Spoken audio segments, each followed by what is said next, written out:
Good morning and welcome to the Friday edition of Sports This Morning. My name is Yemi Adebayo. It gives me so much pleasure to welcome you to the show this morning. We have a lot lined up for your viewing pleasure. A lot is happening in the world of sports. As a matter of fact, a lot will happen today, and we are here to take you through all of those things. But before I go any further, let me just serve you the headlines, news making the rounds from this part of the world.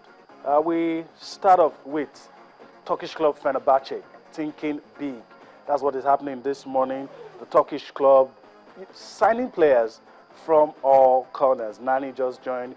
We hear Robin van Persie might just be joining on Monday. Our own John Mikel Obi might be making his way to the club as well. So that's it. They are thinking big. Okay, we move on from there and talk about FIFA. It's a funny one.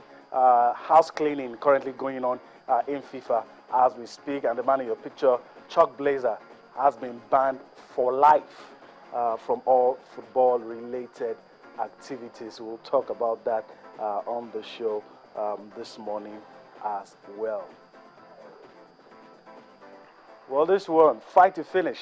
Andy Murray and Roger Federer. It's going to be a fight to finish between both guys.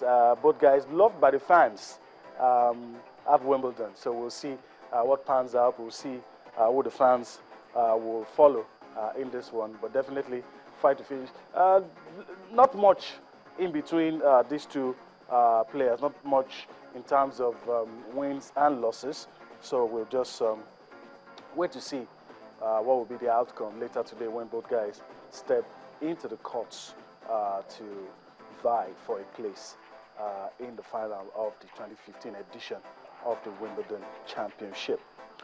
All right, talking about this man, a lot of uncomplimentary things have been said about Justin Gatlin, but you just can't take away what he has been able to achieve in 2014 and in 2015. He has set the fastest time in most of the races, and in Lausanne he outpaced all his rivals in a star-studded lineup that included Ashraf Powell and Tyson Gay.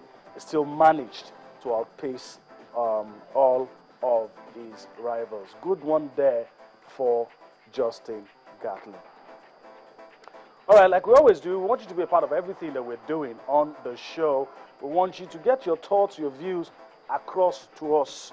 And that's how you can do it, to let us know how you want to react to the issues, your thoughts. You can do that on Facebook, that's Channel 7 Sports. You can also do that on Twitter. The official channel's Twitter handle is right there on your screen, channels_sports, and my handle also there for you. You can also try to get your thoughts across to us, and we promise if you do, we will let your voice be heard across the globe.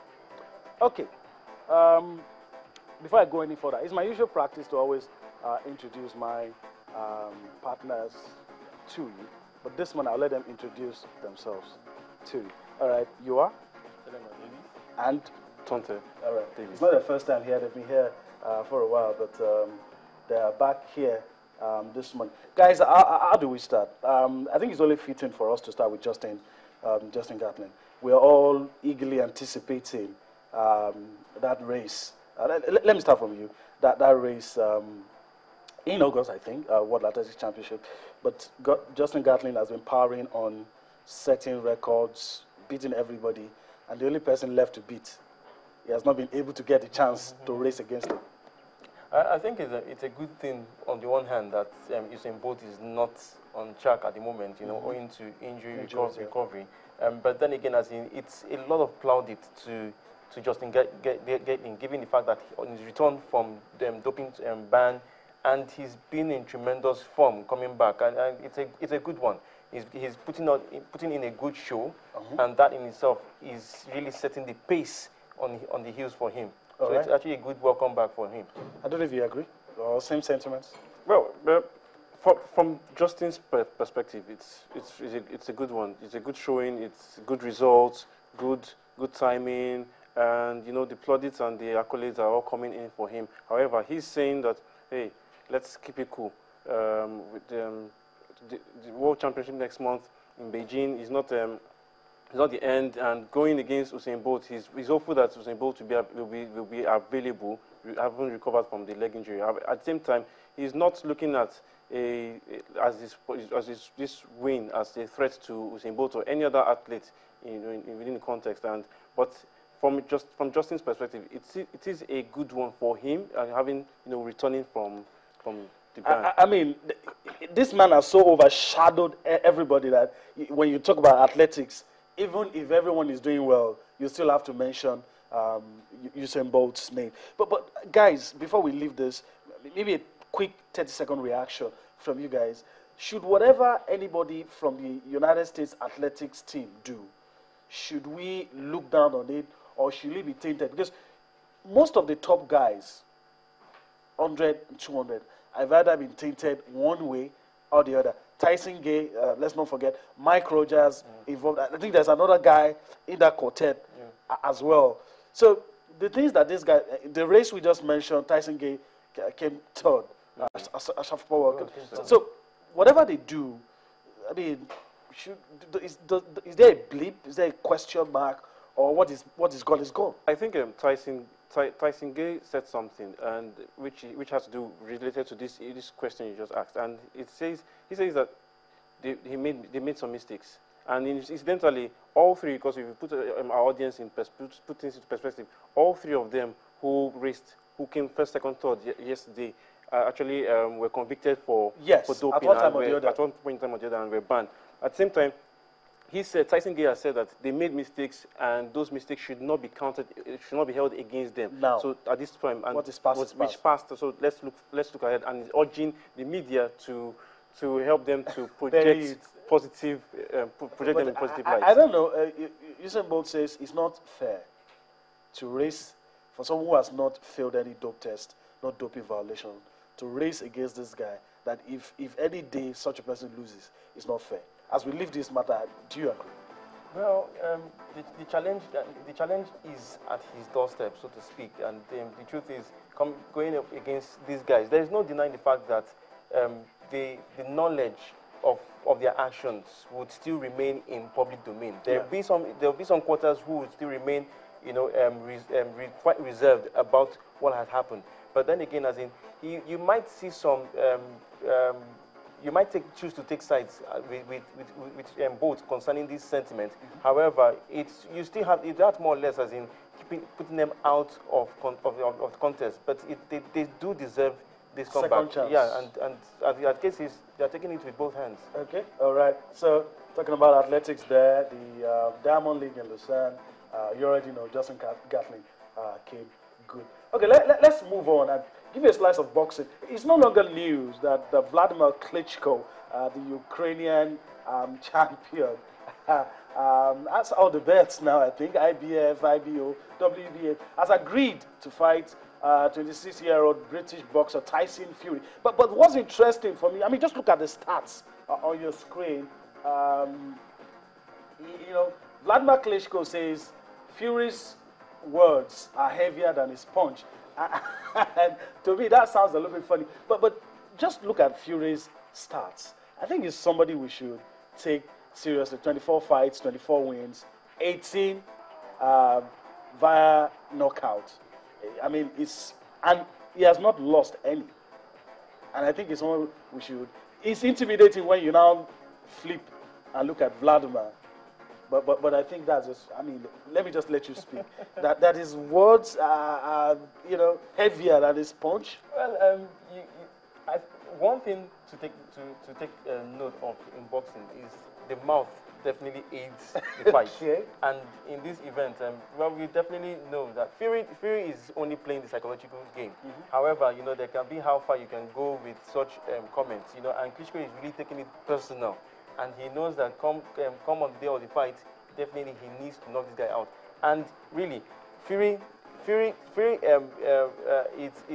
is towing a line in which he is choosing not to be intimidated by Klitschko's records, because there's no doubt looking at it how you will not be intimidated. There's no way. There's just no way. But I think I'll be wary to not consider the fact that Klitschko has lost matches, and yet has had this number of wins. That is something not to put aside. I will take a fighter who has lost seriously and has equally won much more than he has lost than a fighter who has not lost. Where do you stand on this? But I think Fury should not be written off. There's no boxer I've heard of or I know who doesn't say and who doesn't fight without his mouth.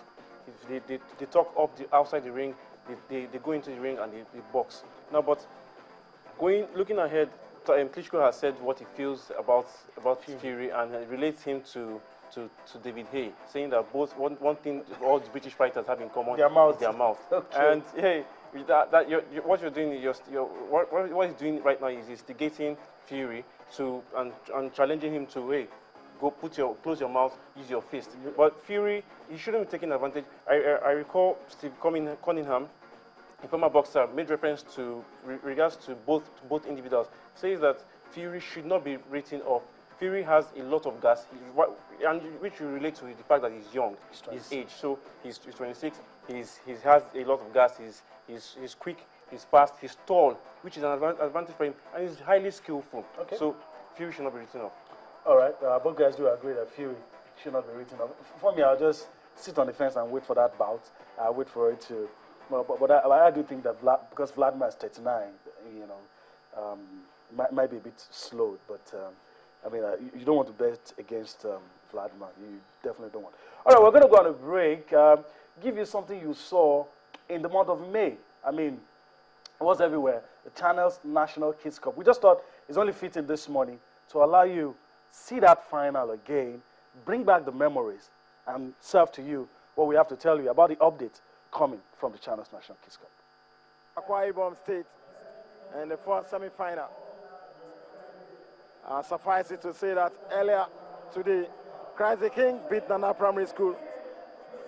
And it's a goal now. Goal coming to Yanuge Primary School.